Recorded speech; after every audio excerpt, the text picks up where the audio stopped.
Juízes. Shoftim. Capítulo 1.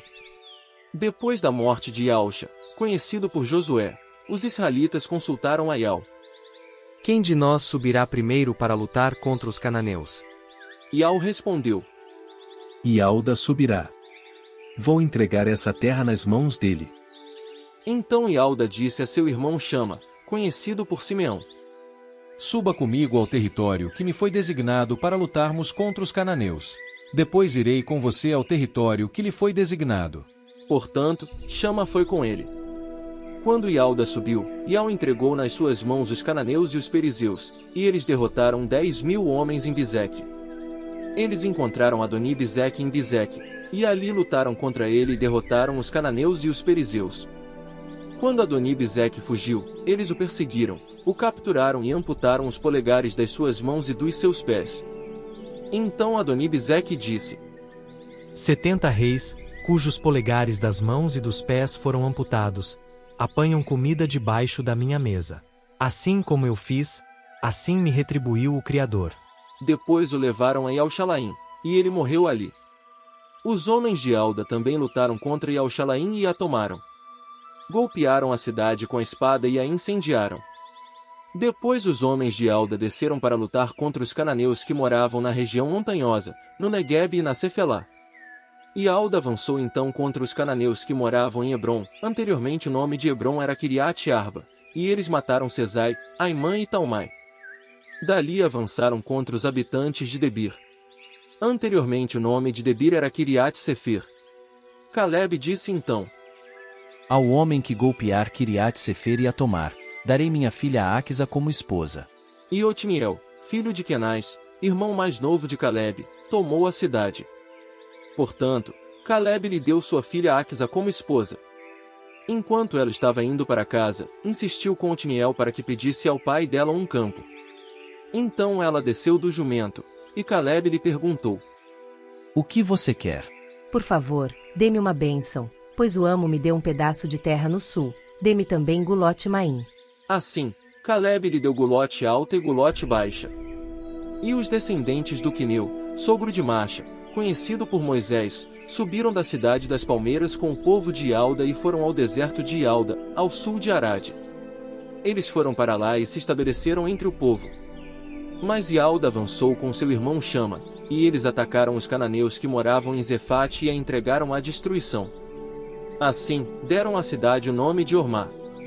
Então Ialda tomou Gaza e seu território, Ascalon e seu território, e Ecrom e seu território. Yael estava com Ialda, e eles tomaram posse da região montanhosa, mas não conseguiram expulsar os habitantes da planície, porque tinham carros de guerra com foices de ferro. Eles deram Hebron a Caleb, assim como Macha havia prometido, e ele expulsou dali os 3 filhos de Anak. Mas os beniaminitas não expulsaram os jebuseus que moravam em Yael-Shalaim. Assim, os jebuseus continuam morando com os beniaminitas em Yael-Shalaim até hoje. Nesse meio tempo, a casa de Jusfi, conhecido por José, subiu contra Betal, e Yael estava com eles. A casa de Jusfi estava espionando Betal. A propósito, anteriormente o nome da cidade era Luz, e os espiões viram um homem saindo da cidade. Então lhe disseram: Por favor, mostre-nos como entrar na cidade, e nós o trataremos com bondade. Assim, o homem lhes mostrou como entrar na cidade, e eles golpearam a cidade com a espada, mas deixaram o homem e toda a sua família ir embora. O homem foi para a terra dos Hititas, construiu uma cidade e a chamou de Luz, e esse é o seu nome até hoje. Manassés não conquistou Bet-Sean e suas aldeias dependentes, nem Taanak e suas aldeias dependentes, nem os habitantes de Dor e suas aldeias dependentes, nem os habitantes de Iblião e suas aldeias dependentes, nem os habitantes de Megido e suas aldeias dependentes. Os cananeus persistiam em morar nessa região.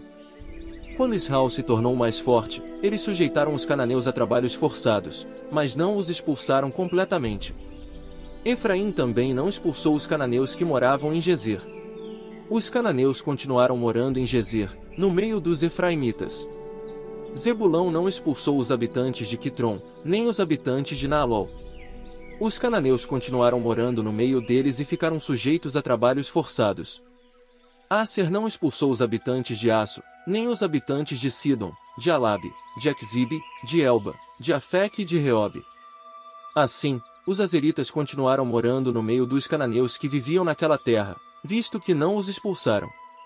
Naftali não expulsou os habitantes de Bet-Semes, nem os habitantes de Bet-Anate, mas eles continuaram morando no meio dos cananeus que viviam naquela terra. Os habitantes de Bet-Semes e de Bet-Anate passaram a fazer trabalhos forçados para eles. Os amorreus confinaram os danitas na região montanhosa, não lhes permitindo descer a planície. Os amorreus estavam decididos a morar na montanha de Eres, em Aijalon e em Saalbim. Mas, quando o poder da casa de Usfi aumentou, eles foram sujeitos a trabalhos forçados. O território dos amorreus começava na subida de Acrabim em Sela, e ia dali para cima. Juízes. Shoftim. Capítulo 2. O mensageiro de Al subiu então de Gilgal a Boquim e disse: Tirei vocês do Egito e os trouxe à terra a respeito da qual jurei aos seus antepassados. Eu também disse: Nunca romperei meu pacto com vocês. Vocês, da sua parte, não devem fazer nenhum pacto com os habitantes desta terra, e devem demolir os altares deles. Mas vocês não obedeceram à minha voz. Por que agiram assim? Foi por isso que eu também disse: Não os expulsarei de diante de vocês, eles se tornarão um laço para vocês, e os ídolos deles os seduzirão. Quando o mensageiro de Al disse essas palavras a todos os israelitas, o povo começou a chorar alto. Por isso, deram ao lugar o nome de Boquim, e ofereceram ali sacrifícios a Ial. Quando Ialcha dispensou o povo, os israelitas foram cada um para sua herança, a fim de tomar posse da terra. O povo continuou servindo a Ial durante todos os dias de Ialcha e durante todos os dias dos anciãos que continuaram vivos depois de Ialcha e que tinham visto todos os grandes atos de Ial a favor de Israel. Então Ialcha, filho de Nun, o servo de Ial, morreu com 110 anos de idade. Assim, eles o enterraram no território da sua herança, em Timnat-Heres, na região montanhosa de Efraim, ao norte do Monte Gaás. Toda aquela geração foi reunida aos seus antepassados, e depois dela surgiu outra geração que não conhecia Ial nem o que ele tinha feito por Israel. Então os israelitas fizeram o que era mal aos olhos de Ial e serviram aos Baalins. Abandonaram a Ial, o Criador dos seus pais, que os havia tirado da terra do Egito. E seguiram outras divindades, os ídolos dos povos ao redor deles, eles se curvaram diante deles e ofenderam a Ial. Abandonaram a Ial e serviram a Baal e as imagens de Astorete. Em vista disso, a ira de Ial se acendeu contra Israel, de modo que ele os entregou aos saqueadores, que os despojaram. Ele os entregou nas mãos dos inimigos ao redor deles, e eles não puderam mais resistir aos seus inimigos. Aonde quer que fossem, a mão de Ial estava contra eles, trazendo-lhes calamidades, assim como Ial havia dito e assim como Ial lhes havia jurado, e eles ficavam em grande aflição.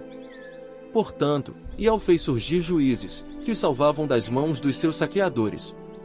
Mas eles se recusaram a escutar até mesmo os juízes, prostituíam-se com outras divindades e curvavam-se diante deles. Desviaram-se depressa do caminho seguido pelos seus antepassados, que haviam obedecido aos mandamentos de Ial. Eles não agiram da mesma forma. Sempre que Ial fazia surgir um juiz para eles, Ial estava com o juiz e o salvava das mãos dos seus inimigos, durante todos os dias do juiz, pois Ial se compadecia dos seus gemidos, causados pelos que os oprimiam e pelos que os tratavam de modo cruel. Mas, quando o juiz morria, eles voltavam a se corromper ainda mais do que seus pais, seguindo outras divindades, servindo-os e curvando-se diante deles. Não abandonavam as suas práticas, nem o seu proceder obstinado. Por fim, a ira de Ial se acendeu contra Israel, e ele disse: Visto que esta nação violou o meu pacto, que fiz com os seus antepassados, e me desobedeceu, eu da minha parte, não expulsarei de diante deles nem mesmo uma das nações que Ialcha deixou quando morreu. Isso é para provar se Israel guardará o meu caminho, o caminho de Ial, andando nele assim como seus antepassados fizeram. Por isso, Ial permitiu que essas nações permanecessem. Ele não as expulsou imediatamente nem as entregou nas mãos de Ialcha.